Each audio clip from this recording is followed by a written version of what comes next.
Bonsoir à tous. Écoutez, c'est toujours un peu compliqué de démarrer une conférence sur des sujets qui sont aussi préoccupants, qui sont relativement complexes et à propos desquels il se dit à peu près tout et n'importe quoi. Alors, si vous voulez bien, alors ce soir on ne dira pas tout, évidemment, mais si vous voulez bien, je vais faire quelques points qui vont vous amener d'abord à avoir une vision un peu d'ensemble sur comment est née la notion même de souffrance au travail, ou même la notion de harcèlement moral, ou encore l'obligation dite de sécurité de résultat. D'où ça sort, tout ça. Vous parlez un peu des modalités de la preuve, parce que c'est souvent le problème qui accable les gens. Comment est-ce que je vais prouver? C'est la parole de l'un contre la parole de l'autre. Ce n'est pas tout à fait ça, et je vais vous l'expliquer. J'évoquerai également la question du droit pénal, qui est souvent préoccupante pour beaucoup d'entre vous. L'envie de faire sanctionner, de faire punir, d'obtenir, au-delà d'une condamnation prud'homale ou au-delà d'une condamnation par un tribunal des affaires de sécurité sociale, une condamnation pénale. Comment est-ce que ça se passe? Comment est-ce que c'est possible? Quels sont les risques que l'on court à engager une procédure pénale? Je vous parlerai également de ce qu'on obtient. Est-ce que c'est bien? Est-ce que c'est décevant? Est-ce que c'est de l'argent? Est-ce que c'est une obligation de faire? Qu'est-ce qu'on demande et qu'est-ce qu'on obtient et qu'est-ce qu'on recherche dans un procès? Et puis, je vous ferai également part de quelques distinguos qui sont assez délicats, assez compliqués à comprendre, qui sont relatifs à la reconnaissance d'un accident du travail ou d'une maladie professionnelle. C'est-à-dire que c'est très compliqué de parler de harcèlement moral, de souffrance au travail, sans parler du droit de la sécurité sociale. Parce que, alors, on a dit tout à l'heure en me présentant que j'étais spécialiste en droit social, ce qui est vrai, ce qui était vrai jusqu'il y a peu, puisque auparavant il y avait une seule spécialité qui concernait le droit du travail et le droit de la protection sociale, et on appelait ça le droit social. Sauf que ce n'était pas tout à fait vrai, parce que beaucoup d'avocats qui font du droit du travail ne font pas du droit de la sécurité sociale. Aujourd'hui, ma spécialité, telle qu'elle résulte de l'organisation de ma profession, c'est celle de spécialiste en droit du travail et en droit de la protection sociale. Alors la protection sociale, c'est un mot un peu familier qui vous fait penser au remboursement de la sécurité sociale chez votre médecin, chez le pharmacien, etc., qui vous fait penser également aux cotisations qui sont prélevées sur vos bulletins de salaire. Mais quand on parle de protection sociale en ce qui me concerne, c'est notamment tout ce qui concerne la reconnaissance des accidents du travail, la reconnaissance des maladies professionnelles et la reconnaissance de la faute, ce qu'on appelle la faute inexcusable de l'employeur. Alors, un petit flashback, pas très loin, parce que sinon il faudrait qu'on remonte en 1898, mais je n'irai pas jusque-là. Un petit flashback en 2002. Parce que c'est en 2002 que deux phénomènes formidables interviennent. Premièrement, 17 janvier 2002, c'est la loi dite de modernisation sociale qui va prohiber et réprimer le harcèlement moral au travail. Donc c'est la première fois que rentre dans le Code du travail et dans le Code pénal aussi le délit de harcèlement moral. Mais les coïncidences n'existent pas. 17 janvier 2002, harcèlement moral, et 28 février 2002 sont rendus des arrêts par la Cour de cassation dans les affaires dont vous avez sûrement entendu parler à la télévision, comme ça, dites du scandale de l'amiante. Et le 28 février 2002, la Cour de cassation va créer ce qu'on appelle aujourd'hui l'obligation de sécurité de résultat, en disant que l'employeur en vertu du contrat de travail qui le lie à son salarié et en vertu d'un article qui, parce que sinon ce ne serait pas drôle, avait un autre numéro que celui qu'il a aujourd'hui, puisque on change tout, on dénumérote tout, c'est le délire de la modernisation, des recodifications, des simplifications qui aboutissent toujours à rendre obscur ce qui était clair et compliqué ce qui était simple. Donc à l'époque, la Cour de cassation rend la décision sur l'obligation de sécurité en disant, premièrement, il y a un contrat de travail. Deuxièmement, il y a un article qui est l'article L230-2 du Code du travail, mais qui aujourd'hui est l'article L4121-1 et le même -2 et les suivants.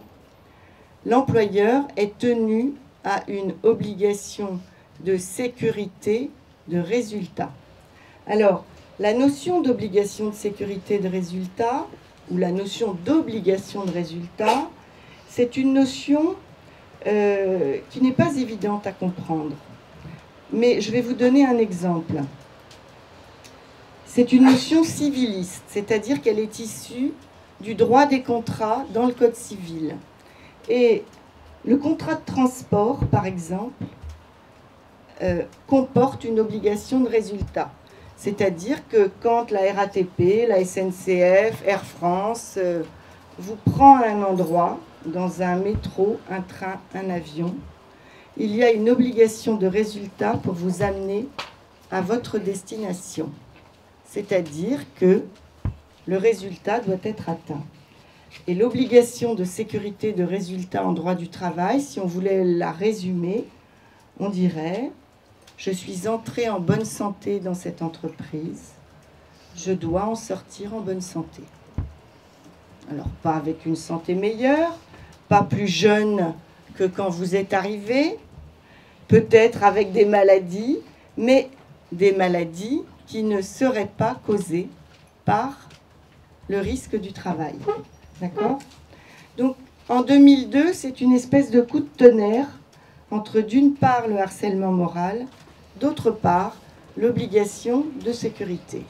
Donc, vous voyez que ce sont des notions qui ne sont pas terriblement anciennes, mais quand même, sans remonter à 1898, je vais remonter à 1989. Parce que cet article L230-2, dont je vous ai parlé à l'instant, qui est devenu L4121-1, est issu non pas de nos juristes français de l'intérieur, mais issu d'une directive européenne de 1989 dont chaque État membre se devait d'assurer la transposition.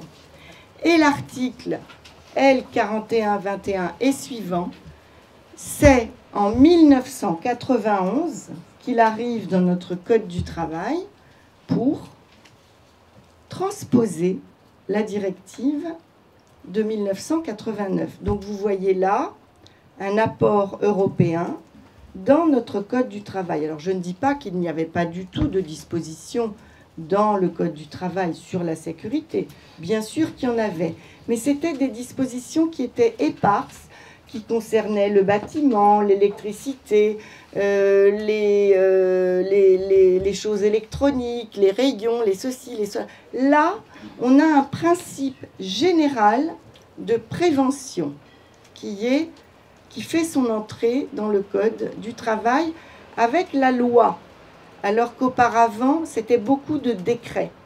Et les décrets, si je peux vous préciser ce que c'est, dans la hiérarchie des normes, la loi, elle est votée par l'Assemblée nationale, le décret, il est pris en Conseil des ministres. Et l'arrêté, il est encore en dessous puisqu'il est pris par un ministre tout seul. D'accord ? Donc dans la hiérarchie, la loi, le décret, l'arrêté. L'arrêté est évidemment moins fort que la loi, le décret est évidemment plus fort que l'arrêté, mais moins fort que la loi. Donc voilà, pour vous dire d'où ça vient, ces choses-là. Après, la loi relative à la prohibition du harcèlement moral, elle vient, alors je fais une toute petite genèse, une petite synthèse de la genèse. Dans les années 90, on voyait de plus en plus de gens aller très mal, etc. On ne comprenait pas d'ailleurs ce qui se passait, on ne comprenait pas. Moi, je voyais arriver à mon cabinet des gens qui étaient brisés, mais quand je dis brisés, qui ne tenaient plus debout, qui étaient amenés par la compagne, l'ami, le voisin, qui tenait le bras et qui tenait le stylo et qui tenait le chéquier et qui disait sortez, sauvez-le nous, il va crever. Bon, et on ne comprenait pas ce qui se passait. Et puis il y a eu ce livre de Marie-France Irigoyen qui a créé une espèce de mouvement d'opinion assez incroyable. Et puis, dans nos cénacles un peu juristes, un peu militants, un peu engagés, etc., on organisait des conférences, des colloques, un peu comme ce soir, sauf que c'était plutôt à destination des professionnels de la profession. Et on s'interrogeait. Et un soir, que j'avais organisé un de ces colloques, je me rappelle, c'était pas très, très vendeur, mais il y a eu un monde fou.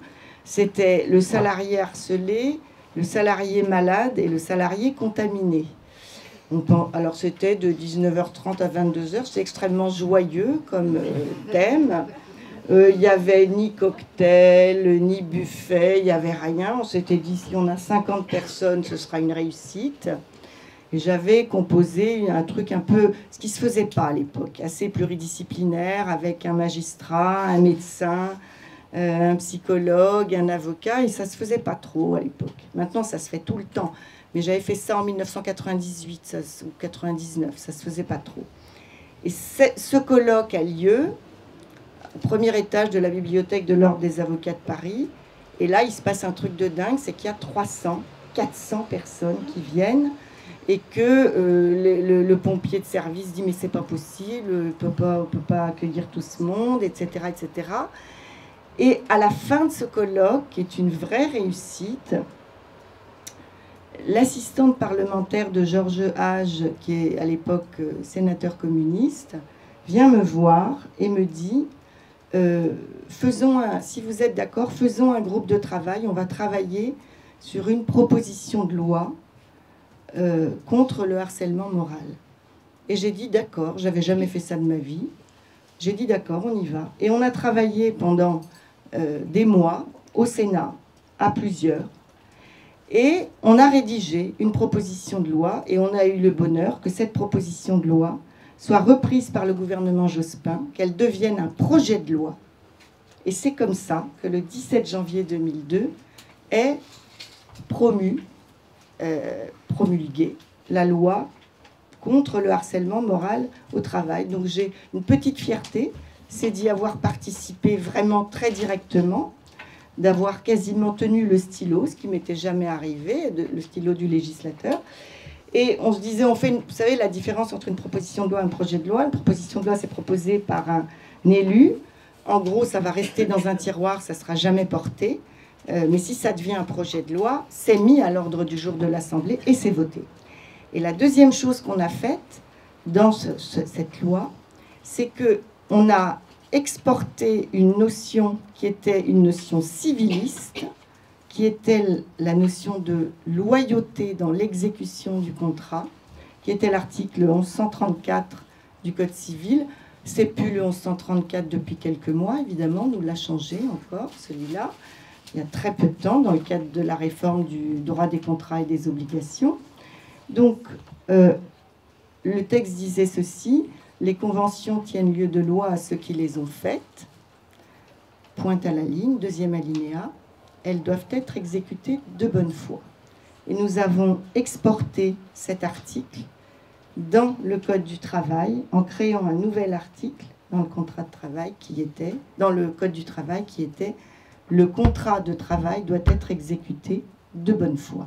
Et donc, la notion de loyauté dans l'exécution du contrat est arrivée dans le Code du travail. Ce n'est pas un hasard non plus, parce que devant le Conseil des prud'hommes, comme nous n'avions pas la notion de harcèlement moral, comme nous n'avions pas l'obligation de sécurité de résultat à l'époque, nous nous servions des dispositions du Code civil pour dire le contrat n'est pas exécuté de bonne foi et l'employeur a manqué à son obligation de loyauté. C'était très dur de se faire entendre devant le Conseil des prud'hommes en invoquant les dispositions du Code civil.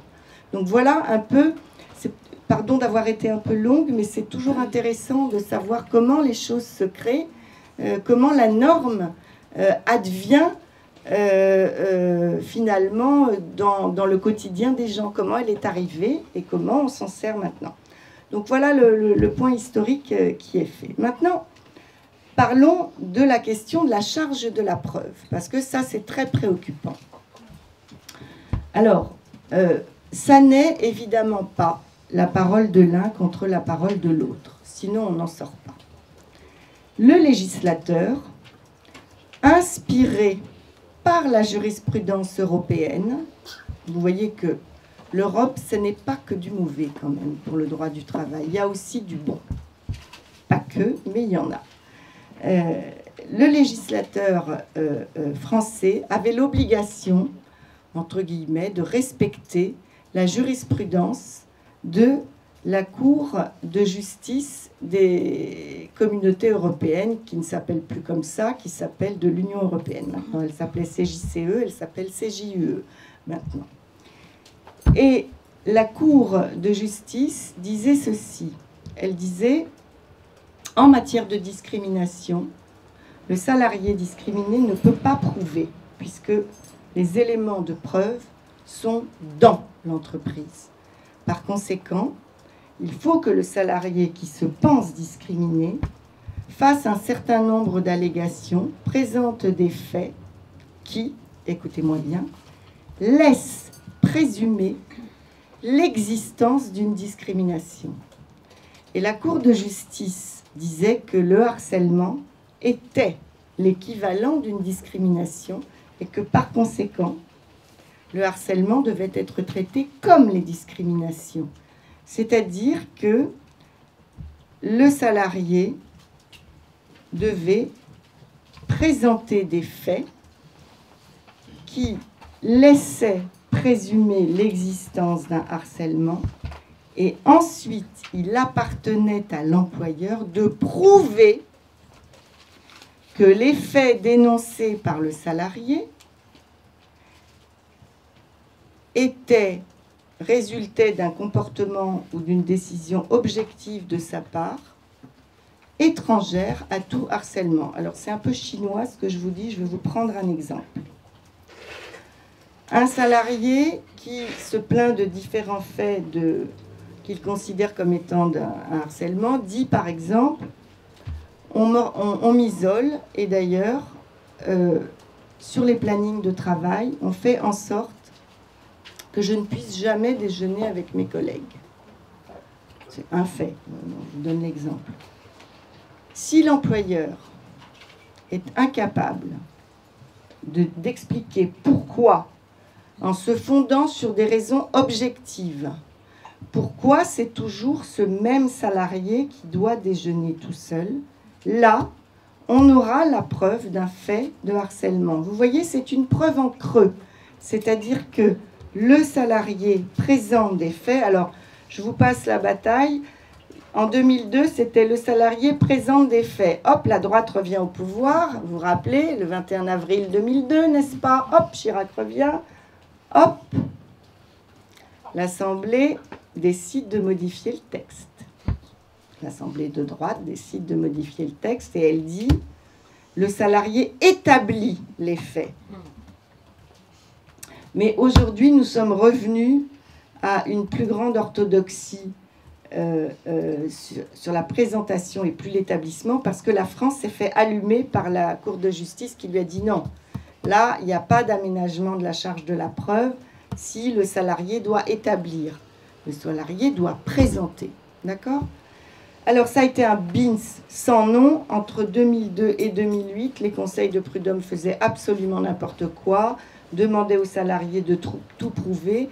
Et la Cour de cassation a rendu plusieurs arrêts de principe en 2008 en disant « Écoutez-moi les petits gars, Je vais vous réexpliquer comment on fait. Vous ne devez pas demander aux salariés de tout prouver. Ils présentent et patins, etc. Voilà, et c'est comme ça que ça se passe. Donc aujourd'hui,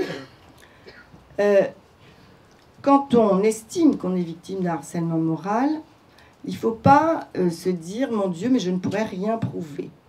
Il faut surtout savoir présenter des faits. Ça veut dire présenter des correspondances qui ont été échangées, que ce soit des mails, etc. Ça veut dire évidemment un récit, quelque chose qui relate de manière objective les choses. Voilà, nous sommes 4, il y en a 2 qui font ci, 2 qui font ça.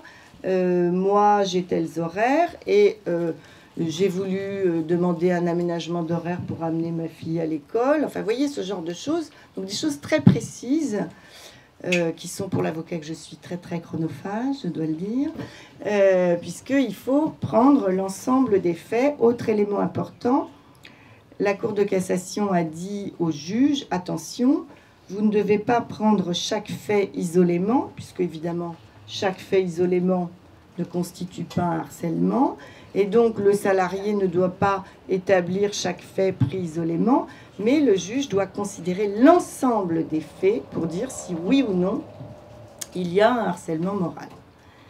Donc, l'ensemble des éléments de preuve sont bienvenus. Ça peut être des notes que vous avez prises, ça peut être des plannings, ça peut être des courriers échangés, ça peut être évidemment la preuve reine formidable, enfin que tout le monde pense être une preuve reine, mais qui ne l'est pas vraiment. C'est un élément, ce sont les témoignages, évidemment. Mais ce n'est pas parce qu'on n'arrive pas à avoir de témoignages que pour autant le dossier est voué à l'échec. Il y a beaucoup d'éléments qui peuvent entrer en considération. Ça peut être les questions des délégués du personnel lors de la réunion, les réponses de l'employeur, les PV du CHSCT. Tout ceci sont des éléments qui ne sont pas des éléments confidentiels que chaque salarié de l'entreprise doit pouvoir consulter et produire. D'accord ? Et puis il y a aussi, évidemment, l'état de santé, la dégradation de l'état de santé. Moi, je considère que le tableau clinique peut être un élément de preuve. C'est-à-dire que utiliser voilà, la dégradation, vraiment faire une espèce de lien en disant voilà ce qui s'est passé à tel moment et voilà comment la santé s'est dégradée sur une personne qui n'avait pas d'état antérieur auparavant. Là, c'est intéressant aussi de faire témoigner les proches, les amis, la famille, qui, comme je le dis souvent à mes clients, ne sont pas forcément des menteurs parce que c'est votre ami, votre mari, votre frère ou votre cousin. Il suffit de déclarer le lien de parenté. On peut parfaitement témoigner quand on est proche. Simplement, il faut déclarer son lien de parenté. Et on peut d'autant plus témoigner qu'on est proche, qu'on connaît bien la personne, comment elle était auparavant. Est-ce qu'elle aimait son travail? Est-ce qu'elle était enjouée? Est-ce qu'elle avait des soucis de santé? Est-ce qu'elle dormait toute la journée?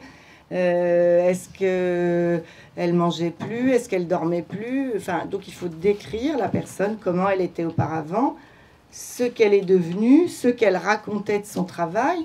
Alors, évidemment, de l'autre côté, on va vous dire, oui, mais il n'était pas là. Mais non, bien sûr qu'il n'était pas là, on lui a raconté. Mais enfin, un qui raconte, 2 qui racontent, 3 qui racontent, ça finit par faire une bonne présomption, quand même. Surtout que, moi je suis toujours prête à dire, mais si vous ne les croyez pas, faites-les venir, ils déposeront à votre bar, vous leur poserez toutes les questions de la terre, et puis vous verrez bien si c'est des menteurs.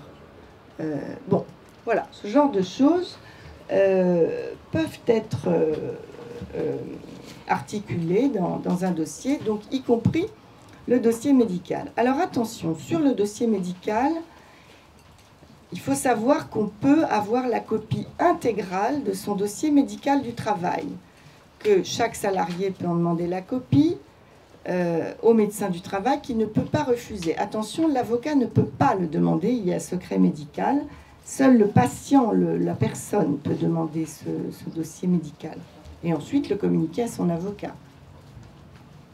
Et ensuite, moi, je fais le tri sur ce que je communique ou pas. Ça veut dire que je me permets, compte tenu du secret médical, d'enlever des informations dont je considère qu'elles n'ont pas à être portées à la connaissance de l'employeur, que ce soit si je vois hystérectomie, machin, j'enlève tout ça. J'enlève tout ce qui ne concerne pas le travail, parce que je considère que ça n'a pas à être porté à la connaissance de l'employeur. Et donc, il y a une manière de préserver le secret médical.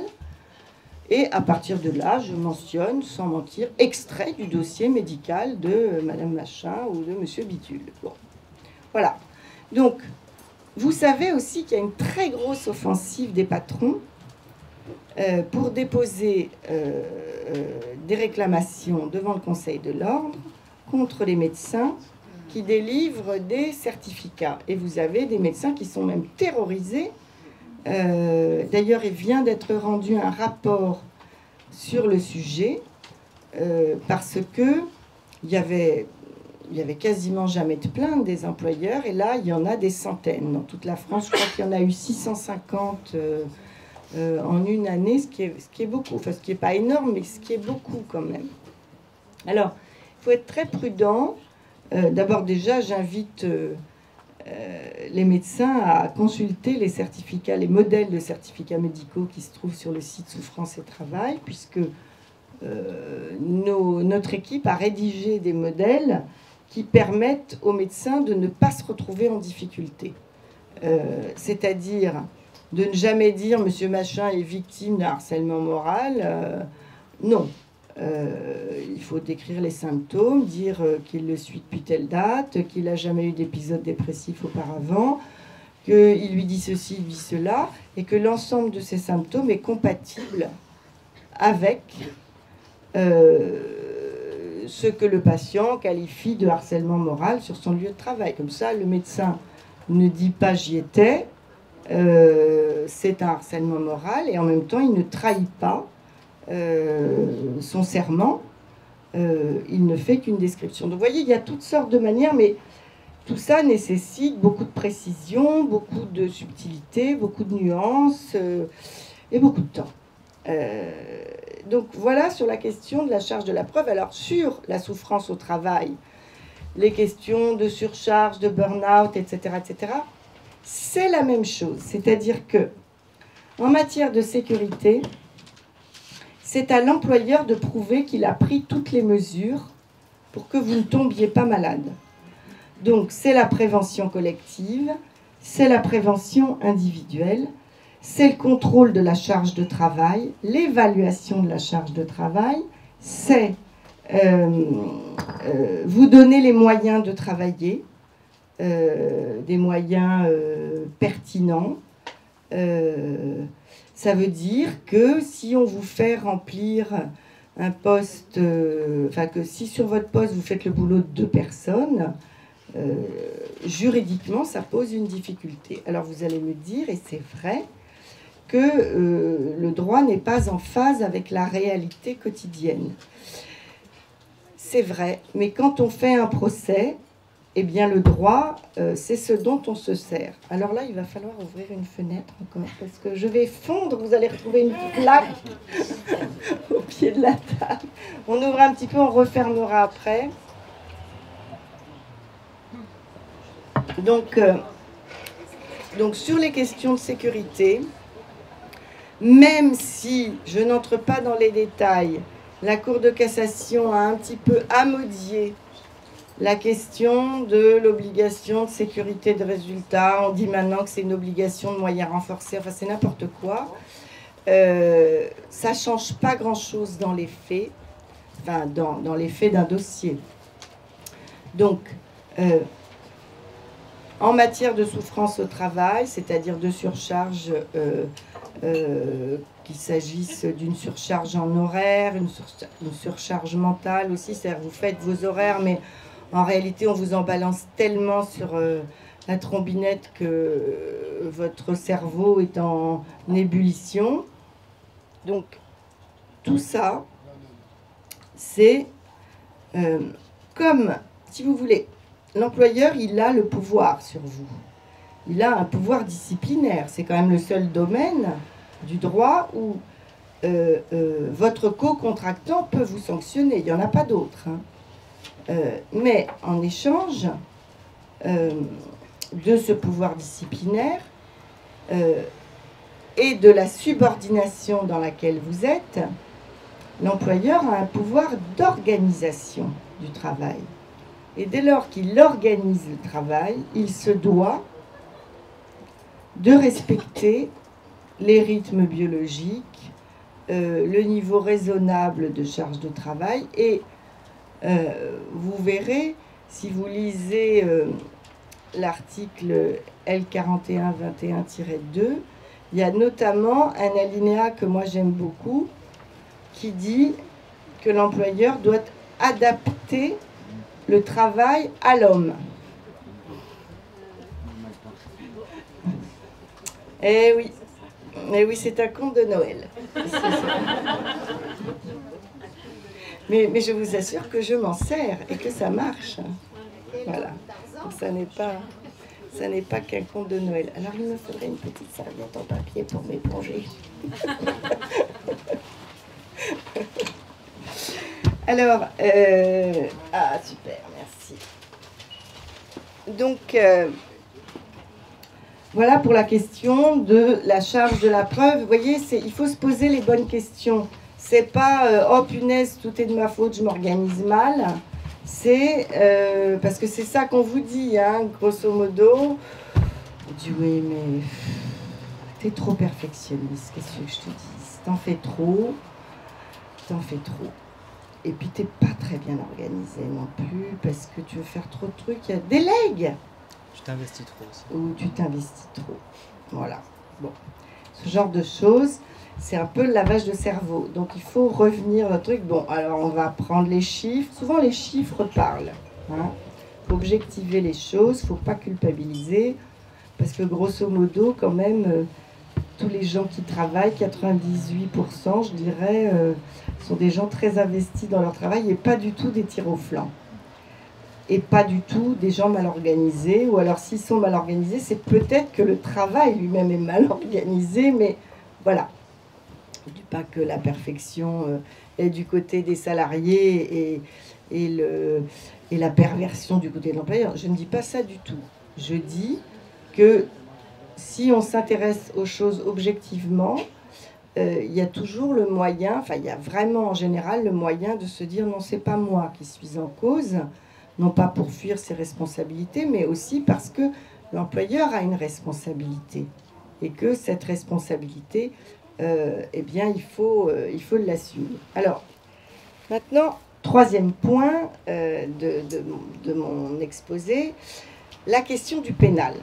Parce que ça, c'est une question qui turlupine énormément les salariés qui viennent me voir et qui me disent à peu près 2 fois sur 3, moi j'ai envie d'aller au pénal.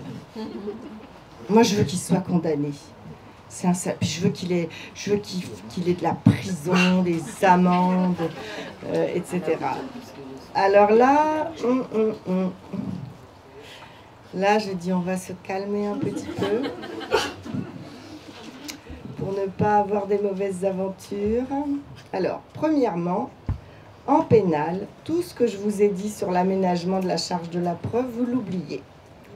Parce qu'au pénal, il y a la présomption d'innocence.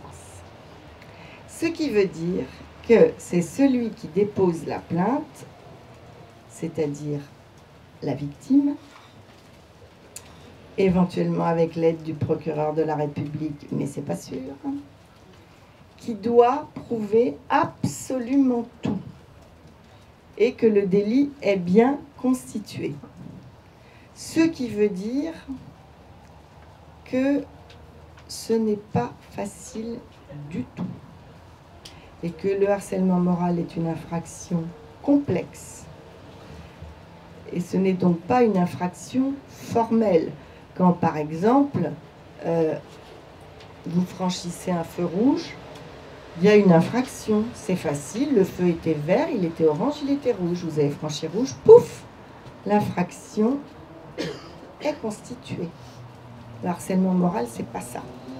C'est une masse de faits, d'omissions, d'abstention, de comportements, de regards, d'embrouilles sur le bulletin de salaire, bref, des tonnes de bricoles qui, prises isolément, sont en effet des bricoles, mais qui ne constituent le délit qu'une fois rassemblés. Donc le pénal, c'est très très difficile d'y aller. Moi, je déconseille d'y aller, sauf si on a le procureur avec nous, c'est-à-dire qu'il s'est passé un truc très grave dans la boîte. Le procureur ouvre ce qu'on appelle une enquête préliminaire.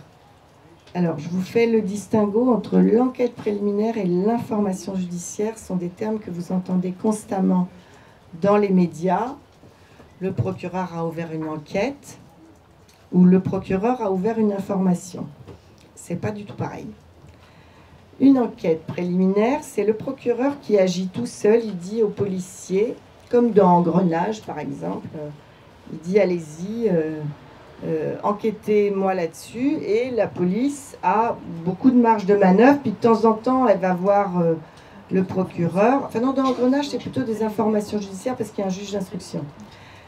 Mais enfin c'est un peu pareil avec le procureur, il va voir, il dit ouais alors on a trouvé ci, ça, il faudrait que vous puissiez aller, ouais bon, non, allez-y, bon, voilà. Donc ça c'est l'enquête préliminaire. Le procureur bosse tout seul avec les policiers. Et vous, la victime, ou vous, celui qui va être mis en cause, vous n'avez pas l'accès au dossier, vous ne savez pas ce qui se passe, vous ne pouvez rien demander, et vous êtes dans un système qui est non contradictoire et opaque. Le procureur peut aussi décider à un moment que c'est trop compliqué et qu'il faut désigner un juge d'instruction. Et ce juge d'instruction, c'est dans ce cas-là qui dit qu'il ouvre une information judiciaire. Et là, vous avez 1, 2 ou 3 juges d'instruction. Mais comme il y en a très peu en France, ne comptez pas sur le procureur pour vous désigner un juge d'instruction. Ça peut se faire d'une manière forcée, mais je ne rentre pas dans les détails. Donc, quand on a le procureur avec nous, l'inspecteur du travail avec nous, qui dresse procès-verbal, là, on y va, on fonce. On se constitue partie civile, on participe à l'enquête pénale, on va au procès. Oui, là, oui. Quand on a un syndicat qui vous accompagne, qui peut vous amener toutes sortes de témoins et des témoins courageux qui vont témoigner. Là, on y va aussi. Mais quand on est tout seul, isolé, en arrêt de travail depuis 6 mois ou plus, on ne va pas au pénal. C'est beaucoup trop dangereux, c'est beaucoup trop difficile, c'est beaucoup trop aléatoire et en plus, ça peut générer un retour de bâton déplorable qui est la dénonciation calomnieuse. D'accord ? Qui n'existe pas en civil. Hein. Autant en civil, on peut raconter ce qu'on veut devant un tribunal, mais quand je dis ce qu'on veut, c'est ce qu'on veut. Aucune poursuite en diffamation ou en dénonciation calomnieuse n'est possible sur les propos qu'on tient, l'argumentation qu'on a devant une juridiction civile. Autant au pénal, on s'expose à se prendre un retour de bâton. Parce qu'évidemment, la procédure pénale, c'est une procédure infamante. D'accord ? Donc, celui qui a été traîné dans la boue, il veut réagir avec la même vigueur avec une infraction pénale qui est la dénonciation calomnieuse. D'accord ? Donc, le pénal à consommer avec modération.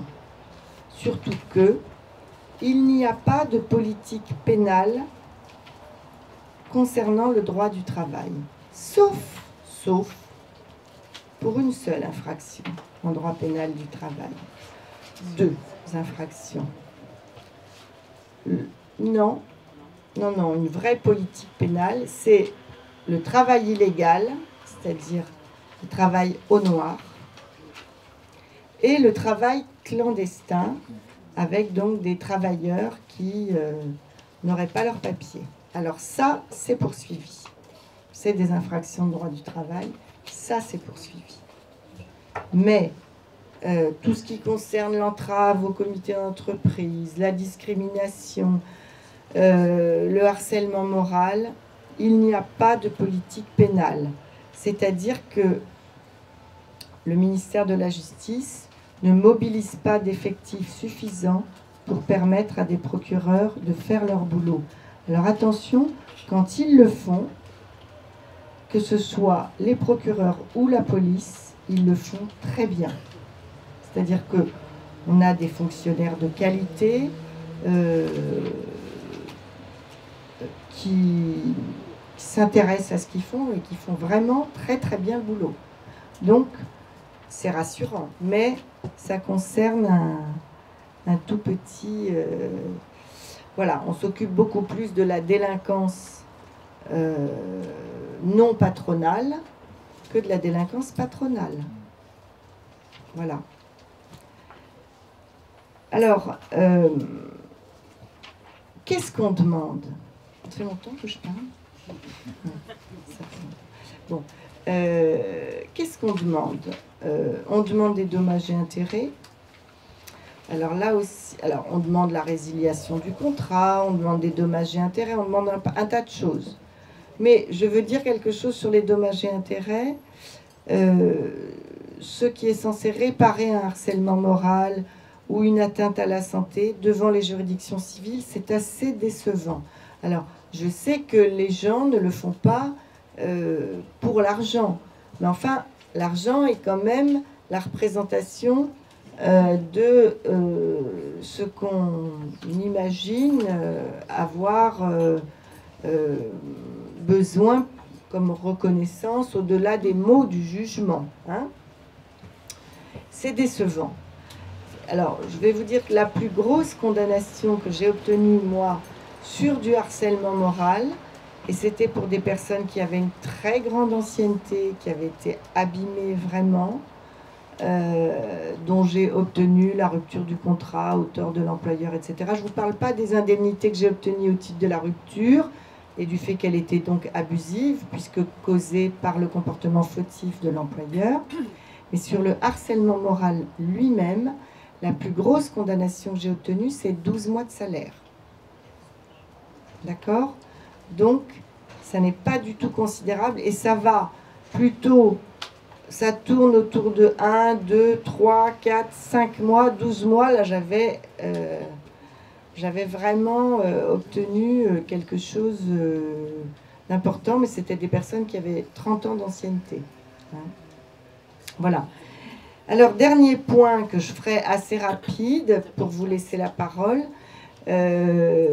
c'est la question de est-ce qu'on fait reconnaître un accident du travail, est-ce qu'on fait reconnaître en maladie professionnelle. Alors, là, on entre en plein dans le vif du droit de la sécurité sociale, qui est un droit très technique, pas ou peu enseigné, et sur lequel il n'y a pas vraiment de bouquin. Donc c'est très très pratique.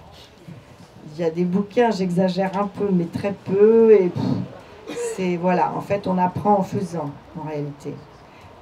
Alors, un accident du travail, c'est par exemple, vous avez un entretien d'évaluation, ça va déjà pas bien, et puis alors, l'ordre de l'entretien d'évaluation, c'est la descente aux enfers, on vous met, répond pas aux attentes, gna gna gna, peut mieux faire, gna gna gna, et le truc, c'est un cauchemar. Et là, vous faites une grosse crise, un gros malaise, tremblement, sueur, etc. C'est un accident du travail, ça. Il faut le faire sur le lieu de travail. Alors, c'est au temps et au lieu de travail. Il faut aller à la médecine du travail, mentionner au registre, faire la déclaration. Et là, surtout, quand on déclare l'accident, il ne faut surtout pas dire ce que vous êtes tous tentés de dire parce que vous êtes très honnêtes et que vous n'êtes pas des imbéciles. Ça allait pas du tout depuis très longtemps, alors il m'avait déjà dit ça, après il m'a dit ça, après il m'a fait ça. Et puis l'apothéose, c'était l'entretien d'évaluation. Surtout pas faire ça. Et oui, il faut lutter contre votre sincérité. Parce que la sécurité sociale va vous dire, je ne suis pas capable de déterminer le fait accidentel. Voilà. Donc il faut de préférence un seul fait accidentel ou 2 ou 3, mais très rapprochés. Ne remontez surtout pas plusieurs mois en arrière. Non, non, non. Il faut qu'il y ait des faits genre 1 jour, 2 jours avant, mais n'allez pas plus loin. Donc, voyez la difficulté de faire reconnaître un accident du travail parce qu'il faut que ce soit vraiment précis, que ça cause une lésion. C'est pareil. Si, par exemple, vous voulez faire votre votre fiero, là, votre fierote, et vous sortez en disant « je ne pleurerai pas devant lui, je ne dirai rien », et que vous vous écroulez le lendemain. Pas bon. Non, c'est pas bon. Ben oui, non, mais voilà. Il vaut mieux... Pas bon. Voilà, il vaut mieux que ce soit vraiment au temps et au lieu de travail et tout de suite. Alors c'est affreux ce que je vous dis, je vous demande d'être... mais je vous explique sinon la difficulté. Voilà. Ça veut dire qu'il faut pas être trop fier. Ça ne veut pas dire qu'il faut être calculateur et simuler. Non. Ça veut dire qu'il ne faut pas se retenir. Voilà. C'est ça que ça veut dire.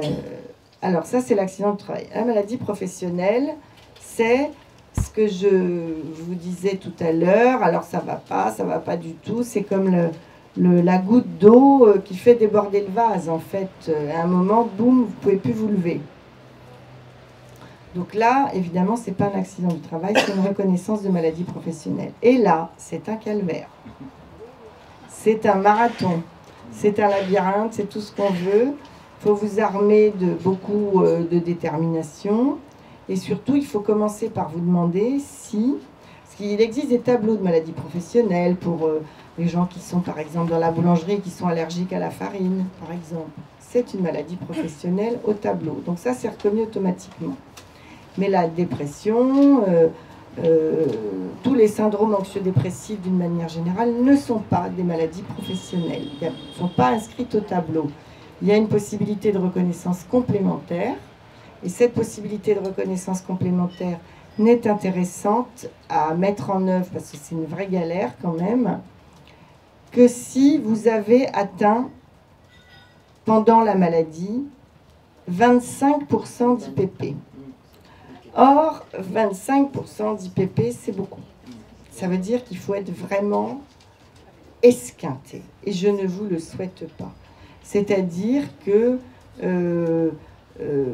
il faut être un peu pendant ce qu'on appelle une dépression sévère ou majeure.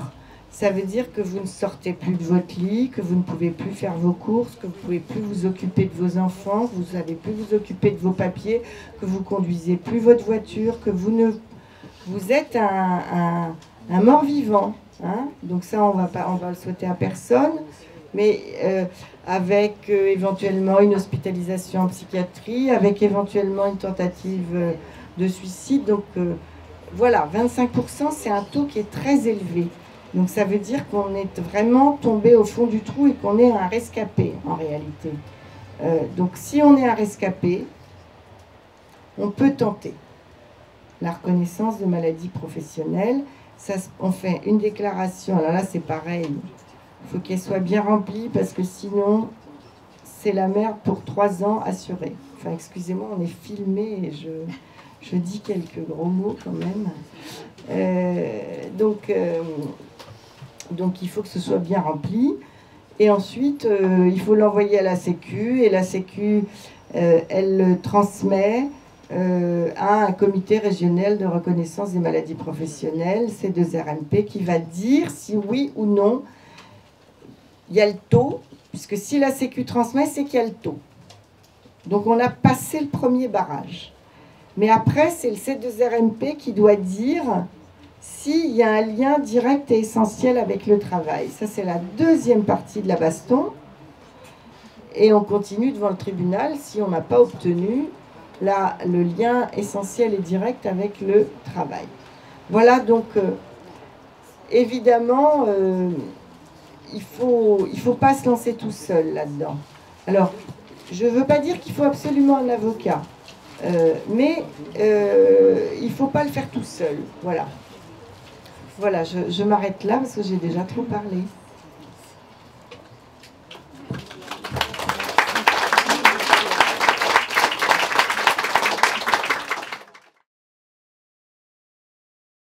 Juste une précision, je voudrais, par rapport à la maladie professionnelle, hein, donc je travaille en pathologie professionnelle, donc je connais un peu la démarche. Donc en fait, le taux de 25%, c'est pas acquis, c'est juste une évaluation du médecin conseil, du taux de... Après, ça passe en C2RMP, effectivement. Ça ne veut pas dire qu'on aura un taux de 25% à la sortie. à l'arrivée. Voilà. Sauf une précision, je vois beaucoup de déclarations à l'heure actuelle de maladies professionnelles sur ce sujet, et il y a quand même des accords de plus en plus. Oui. Qui m'intéresse sur la démarche, là, alors qu'avant, on avait un accord trouvé sans dossier. Ouais. C'est pas inintéressant ce qui se passe. Non, ça progresse. Je ne veux pas dire que c'est une prise de conscience totale. Le parcours est long, 9-10 mois de temps que le dossier... mais voilà, c'est pas forcément une finalité. Oui. C'est pas forcément une solution, la maladie professionnelle, dans ce domaine. Alors, je confirme ce qui vient d'être dit. Les 25%, c'est une évaluation, c'est ce qu'on appelle un taux d'entrée. Voilà. Ça ne veut pas dire que une fois que vous serez consolidé, vous aurez 25%. Donc ça aussi, ça pose un problème parce que la rente d'accident du travail ou de maladie professionnelle, elle est calculée sur votre taux. Mais votre taux divisé par 2. Ça, il aurait fallu que j'aille jusqu'en 1898 pour vous l'expliquer pourquoi on divise par 2. Mais je ne vous l'expliquerai pas, c'est trop technique. Sachez que jusqu'à 50% d'IPP, on divise par 2 le taux. Et au-delà de 50% d'IPP, on ne le divise plus. Donc si vous avez 75% de taux d'IPP, eh bien en réalité, vous avez 25 et 25, ça fait 50. Vous avez une rente à 50% seulement. D'accord? Alors après, et là par contre, il faut prendre un avocat. Parce que personne ne sait expliquer sinon ça. Et un avocat spécialisé. C'est qu'il faut se poser la question de savoir si c'est mieux de rester en maladie ordinaire ou en accident du travail. Pourquoi? En maladie ordinaire, vous avez les IJSS qui sont complétés par l'employeur dans un premier temps, pendant un certain délai suivant la convention collective.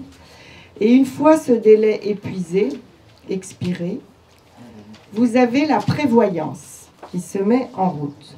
Donc le contrat groupe que l'employeur a souscrit avec une compagnie d'assurance qui va compléter votre salaire sans limitation de durée.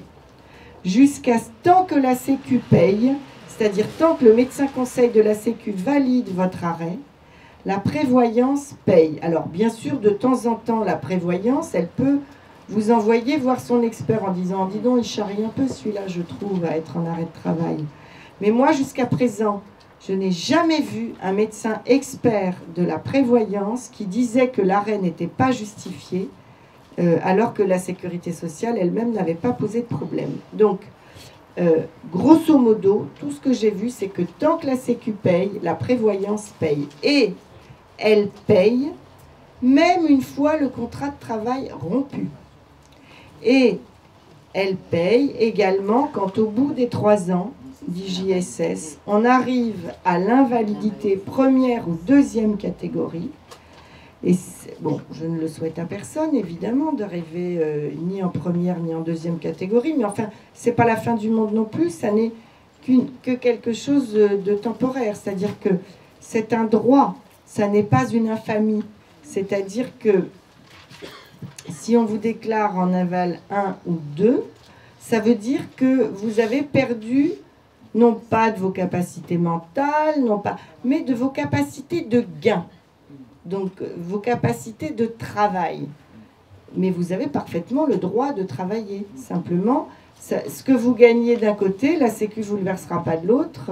Et si vous ne travaillez pas, la Sécu vous versera. Mais l'intérêt de rester quelquefois en maladie ordinaire, c'est que la prévoyance complète la rente d'invalidité, mais la prévoyance ne complète pas la rente accident du travail. Donc, quelquefois, quand on... C'est pour ça que je vous dis, voilà, il faut l'évaluer, il ne faut pas faire n'importe quoi. Et ça, vous ne pouvez pas le deviner tout seul. Et ça, moi, je l'ai trouvé, mais je l'ai trouvé à force de... C'est-à-dire, quelquefois, je vais dire à quelqu'un, alors non, vous avez une excellente prévoyance, on ne va pas faire d'accident du travail, on va utiliser le truc jusqu'au bout, parce que l'argent, c'est le nerf de la guerre. Hein. Qu'est-ce que vous avez comme enfant? Qu'est-ce que vous avez comme crédit? Et quel âge vous avez? Enfin, vous voyez, l'avocat pose des questions très indiscrètes, en général. J'avais 4 points. Le premier, je fais partie des médecins qui ont eu la joie de passer au Conseil de l'Ordre. Alors, je suis psychiatre. Il est même interdit de mettre rumination parce que vous n'êtes pas dans sa tête. Donc, vous n'avez pas de rapport de cause à effet naturellement. Vous avez mis des guillemets pour retracer juste la biographie. Et vous avez tout mis au conditionnel et fait aucune conjonction de coordination. Et vous avez quand même un procès où si le plaignant ne retire pas sa plainte. Voilà. Donc, les rapports des médecins, j'en reçois plein parce que les gens ne le savent pas, mais c'est si l'entreprise porte plainte, c'est extrêmement compliqué. Et on n'a pas du tout envie de se taper ça régulièrement. Quoi. Ça prend 2 après-midi, ça coûte 2000 €, et vous avez droit à la corrida avec plantage de banderilles. Ça fatigue. Deuxièmement, moi j'ai de plus en plus de médecins de Sécu qui remettent au travail dans les 18 mois. Donc là, j'ai eu toute une vague. Donc, si on calcule sur la prévoyance, ça peut être aussi risqué. C'est un poker menteur.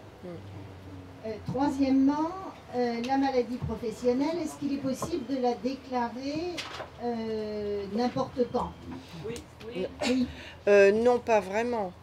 Si. Il y a les... la déclaration. Oui. Mais il y a la question des 2 ans, à partir du moment où le salarié a pu faire... C'est la Sécu en général. Oui, mais 2 ans, à partir du moment où le salarié a eu des informations sur le fait que c'était en lien avec le travail. Donc, la première constatation. Alors, constatation médicale, voilà. Voilà. Constatation médicale. Le médecin peut faire une déclaration sur un papier, une maladie professionnelle, voilà. si j'estime que c'est possible. Voilà. Alors moi j'en fais peu parce que j'estime que j'ai mal bossé. Si les gens ont 25%, ça me déprime. Donc avis aux amateurs, c'est pas bon. Et quatrièmement, et j'en finirai là, l'accident du travail. Je vous lis. Bonjour docteur, j'ai eu de très gros soucis au travail samedi, 11h du soir, travail de nuit, avec monsieur machin qui m'a insulté, a bloqué mon véhicule personnel avec un véhicule de service, a refusé de me montrer le travail, m'envoie ramasser les crottes, il est dans un chenil, etc. Donc, il a fait je l'ai envoyé faire sa déclaration d'accident du travail le lundi. Est-ce que c'est valable? Oui, c'est valable. On a un délai? On a 2 ans. Ah, 2 ans, bon, ça va. Merci. Si, on a... Enfin, allez-y, je laisse répondre. Le certificat médical doit être fait tout de suite. Ah oui, oui. Initial, le certificat initial est fait rapidement et la déclaration d'accident, on a 2 ans pour la faire, pardon. Quand c'est samedi soir. Non, mais oui, ça va. Ça va. Ça dépend du médecin conseil. Non, mais c'est 48 heures. Non, mais ça dépend. Moi, j'ai eu un chauffeur taxi qui s'est fait tirer dessus la nuit pour piquer sa caisse. Ça a été refusé parce qu'il n'avait pas de témoin. Un accident de travail. Donc, tout est possible. Non, mais en termes d'accident de travail, alors, merci. Je vous en prie. Je dis juste un petit mot sur les médecins conseils. Alors, c'est très variable. C'est-à-dire que il y a des médecins conseils, en effet, qui remettent au travail soit en prenant des gants, soit en prenant pas de gants. Il y a des médecins conseils qui disent, écoutez, ça va être très compliqué de retravailler dans cette entreprise, mais il faut sortir de la situation de maladie, ce avec quoi on peut être en accord absolu. Et donc, il dit, bon, voyez avec votre avocat où en est la procédure, machin, mais on peut prévoir un départ en inaptitude via le médecin du travail. C'est-à-dire que les médecins conseils, ils sont aussi pris dans un truc compliqué aussi. Et moi, franchement, je ne favorise pas le maintien en arrêt de travail trop longtemps, parce que plus on reste éloigné longtemps du travail, plus c'est dur d'y retourner. Mais là, je ne peux pas exposer tout ce qui fait qu'on va décider de prolonger ou pas. C'est tout. Souvent tard. Les consultations sont pleines. Là, j'en ai reçu une ce matin. Elle a 1 an d'arrêt de travail. Le médecin conseil a tout arrêté. Elle a la double peine, là. Voilà. C'est ça. Il faudrait bien dire aussi qu'il faut que les consultations soient précoces. Ouais. Si vous avez des consultations précoces, vous avez toute chance de ressortir avec une restitution ad intégrum. Vous n'êtes pas forcé de vous trimballer un syndrome post-traumatique pendant 100 ans. Voilà. Donc, mais ça, à condition d'avoir pas déjà pris le karma, dépression, maladie, pendant des mois et des mois. Alors, je sais qu'il y a plusieurs doigts qui sont levés, et j'avoue que... Là, c'est vrai, ça fait longtemps. Je témoigne. Bon, moi, je suis représentante du personnel dans la banque d'un monde qui change. Et les conditions de travail changent, mais pas dans le bon sens. Et on a beaucoup de problèmes. Alors, la question qui m'intéresse, c'est plus au niveau droit du travail. C'est que, bon, on obtient des condamnations. La Cour d'appel a condamné l'entreprise à plusieurs fois. Mais il n'y a pas de publicité, sauf rares cas, parce que les journaux, ils ont du mal ils sont très financés par les banques, c'est des annonceurs, etc. Donc la question c'est, est-ce que vous avez déjà vu que des personnes demandent la publication, soit dans la presse, soit sur le site de l'entreprise, et est-ce que vous avez déjà vu que ça soit obtenu accordé par les tribunaux? Alors je le demande tout le temps, et je l'obtiens jamais. Voilà. Alors, c'est vrai qu'il n'y a pas de casier judiciaire prud'homal des entreprises. On n'est pas sur le chemin d'obtenir le casier judiciaire prud'homal des entreprises. Non. Alors, on demande la publication. Moi, je la demande très souvent, mais je ne l'obtiens pas.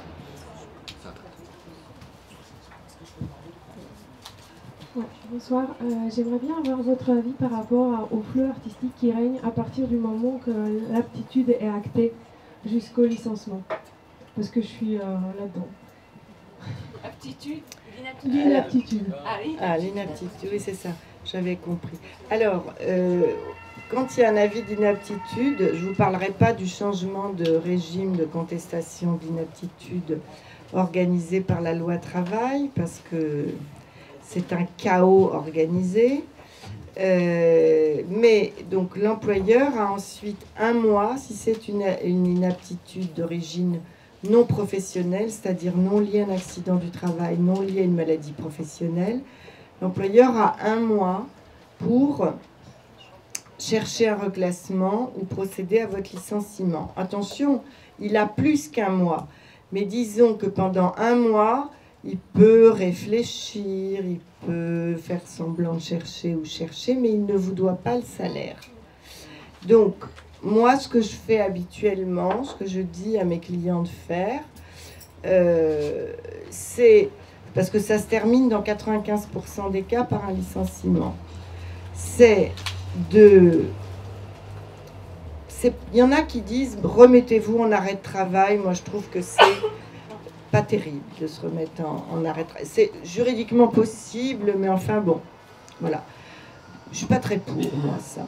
Par contre, je dis, prenez vos congés, demandez à être placé en situation de congé payé. Comme ça, vous avez... Et ça dégonfle le compteur de congés payés pour limiter la carence ensuite pour Pôle emploi. Voilà. Donc, j'utilise cette technique. Vous, ça vous permet d'avoir un revenu, de plus être en situation de maladie, éventuellement même de partir en congé. Et après, il est obligé de reprendre le paiement. Si j'ai mal formulé ma question en fait, parce que le médecin de travail a négocié entre guillemets avec l'employeur que ça allait être un nouvel arrêt de travail. Un nouvel arrêt de travail. En revanche, moi j'ai une date butoir côté médecin de conseil de la Sécu jusqu'au 15 octobre. Et, mais le médecin du travail n'a pas du tout à négocier un arrêt de travail en disant à l'employeur, vous inquiétez pas, je vous la fais remettre en arrêt de travail. Non mais en fait, je suis... ouais. On est d'accord, mais je suis tombée sur une personne qui est super frileuse de... Eh bien, faites un courrier à votre employeur en disant je souhaite poser l'intégralité, mes congés jusqu'à telle date, et vous faites de date à date le mois à partir de... Si la vie est du 25 septembre, vous vous mettez en congé jusqu'au 25 octobre. Voilà. Il y avait une question au fond d'abord. Oui, je sais, non, mais attends, il y a là, et puis il y a là, je sais. Allez-y, puis après, à vous. Bonjour. Moi, j'avais une question, en fait, précisément sur les témoignages, sur témoignages sur les CERFA, à savoir, est-ce qu'il est possible, est-ce que vous avez déjà vu un témoignage venant de la partie adverse, donc d'un salarié, mais pour l'employeur, où en fait c'est des questions qui sont posées sur le CERFA et la personne donc, doit faire oui ou non. Est-ce que ça c'est légal parce que moi j'ai ça en fait. J'ai une personne qui témoigne, mais qui ne témoigne pas en fait. Donc où il y a des questions vraiment très spécifiques de l'employeur déjà. Et c'est même pas un QCM, c'est même pas ABCD, c'est oui ou non. Donc est-ce que ça c'est légal? Alors ça c'est pas un témoignage et ça veut dire que l'employeur a participé à la rédaction du témoignage en posant les questions. Et comme il est parti à l'instance, il est irrecevable à témoigner. Il est irrecevable. Irrecevable, définitivement. D'accord, donc je pourrais le faire... écarter des débats. Écarter. D'accord, parfait. Je vous remercie beaucoup. Alors, il y avait madame et puis monsieur. Si je parle dedans, ça marche. En ce qui concerne, au niveau de la fonction publique, il n'y a pas de prud'homme. Alors, le tribunal administratif, je crois que c'est pour d'autres raisons, comme on parle là-dedans, je ne sais pas. Et l'équivalent, bon, c'est pour un collègue qui a porté plainte pour harcèlement, justement. Et c'était la seule solution qui semblait possible au point de vue judiciaire.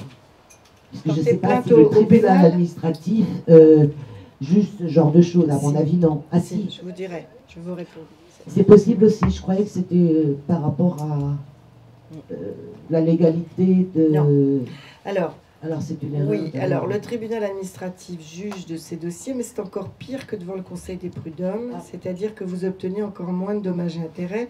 C'est ce qu'on appelle le recours de plein contentieux. Vous avez au tribunal administratif, quand on veut faire annuler une décision, je suis sûre que ça va vous parler, le recours pour excès de pouvoir, d'accord? Donc là, on fait annuler la décision.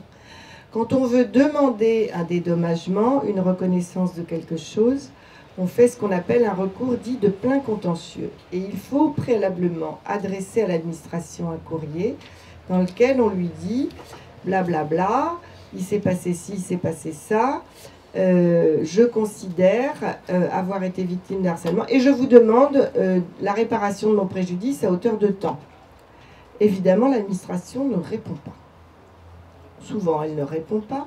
Et donc, vous attaquez son rejet devant le tribunal administratif. Mais avant de faire ça, moi, je recommande de demander le bénéfice de la protection fonctionnelle d'abord. Donc, on fait une demande de protection fonctionnelle. Et puis surtout, on se fait assister d'un avocat qui fait du droit public, ce qui n'est pas mon cas. Ça, j'ai bien compris. Alors, attendez, parce que attendez. Alors, article 11, loi 83-634 du 13 juillet 83. Portant droits et obligations des fonctionnaires. En fait, c'est ce qu'on appelle le statut général, le titre 1 du statut général de la fonction publique. Bon, on m'a dit que ça marchait pas, que ça fonctionnait pas pour les contractuels. Je vous ai pas dit qu'il l'accepterait, voilà. Mais il faut commencer par demander. demander. Demander, c'est pour tout. Oui, et... Parce qu'on a dit que ça marchait pas pour le harcèlement, que ça marchait, il fallait que l'État ça. Ah si. Alors attendez, parce qu'on a un petit souci parce que l'heure tourne. Oui. Donc je crains qu'on frustre des gens. Je suis profondément désolé. Alors je sais qu'il y avait monsieur qui avait, il y avait vous, et puis il y avait surtout il y avait vous depuis très longtemps. Oh non, pas depuis si longtemps que ça. Ah bon? C'est une question assez simple. Ah bon? Bon alors vas-y, alors vite. Simplement, je ne sais pas si vous êtes en mesure au jour d'aujourd'hui de nous dire des choses qui peuvent nous marquer sur les changements récents entre El Khomri et Macron, des choses peut-être qui nous auront échappé parce qu'on entend un peu tout et n'importe quoi à la télé. Est-ce qu'il y a des choses importantes sur ces questions-là, sur lesquelles il faut qu'on soit vigilant? Deux choses importantes. Ils ont fait disparaître le droit d'alerte du délégué du personnel. L'ancien article L422.1.1 est devenu L2313.2. On est en train de chercher s'ils l'ont parmi quelque part. A priori, ils nous l'ont enlevé. D'accord? Et ils ont, vous le savez, supprimé le CHSCT. Puisque maintenant, ils ont supprimé l'EDP, le CHSCT. Il n'y a plus qu'une seule instance qui s'appelle le Comité social et économique, CSE, qui aura une commission santé. On revient avant 1982. Voilà. Allez-y, monsieur. Juste une petite question de fond dans le chapitre Adapter le travail à l'homme. Juste une petite question concernant le pouvoir d'organisation ou le devoir d'organisation, parce que ça change un petit peu les rapports de travail. Alors, l'attribution de l'employeur, c'est le pouvoir d'organisation, mais le devoir de prévention. Voilà, je réponds simplement. Monsieur. Oh, pardon. Oui, voilà, lorsque une personne est victime de son employeur, puisque on parle de ça, pourquoi attendre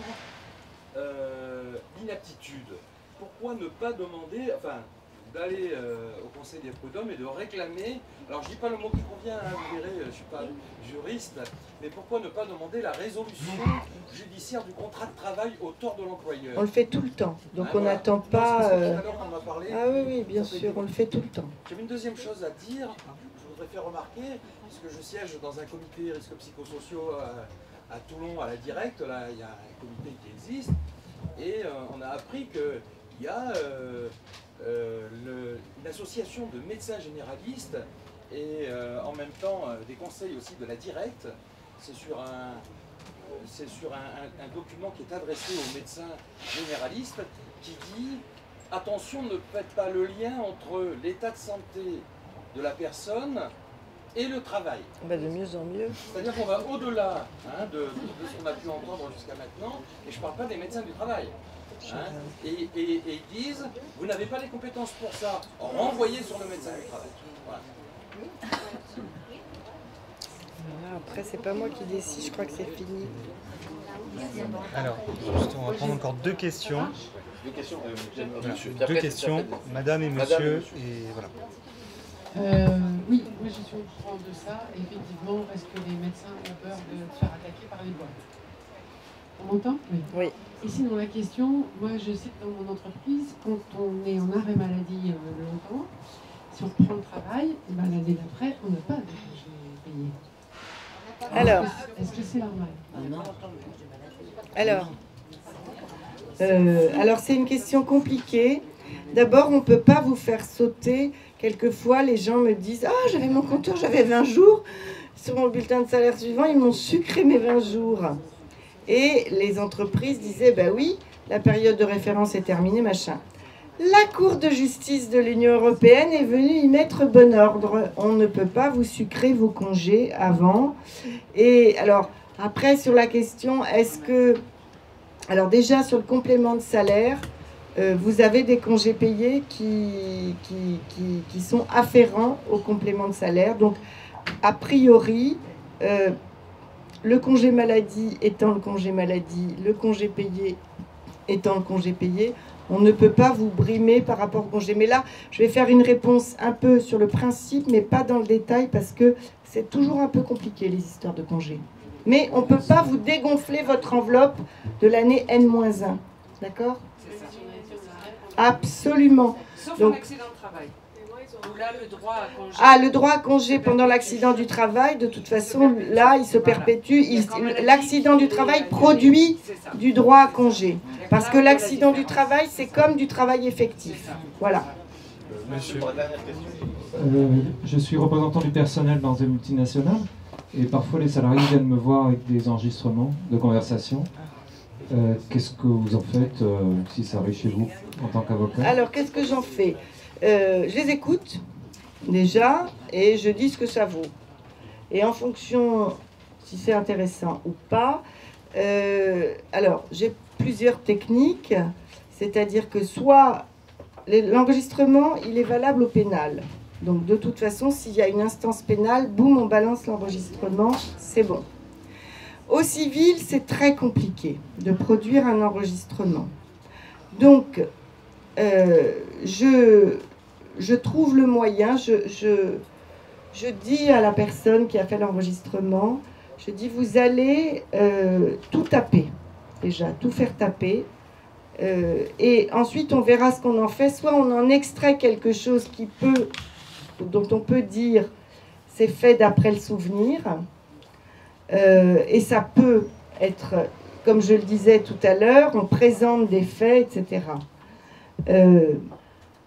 Si c'est grave, évidemment, on peut saisir le procureur de la République et puis dire, voilà, j'ai été, comme il y avait la commission d'une infraction, j'ai enregistré, parce que c'était le seul moyen de prouver qu'une infraction était...